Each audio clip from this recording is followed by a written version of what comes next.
Andito kami sa tulay ng Kaykulot, tulay ng Tagaytay City. Ayan guys, stop over kami. Ayan ang asawa ko. Ayan. So dito po guys, ayan, maraming makikita nyo sa unahan ang plantation ng pineapple. Ayun, ayun may nanguha doon, nag-harvest. Then meron din pong area kung saan pwede na sila magtanim.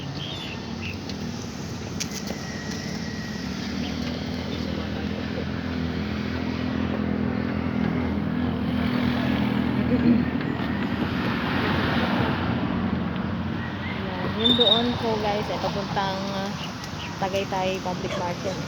Yun dun sa anahan Tagaytay Public Market. Ito tapat ko. Kanan going to Manila via Calac. May mga punong-puan na dito. May mga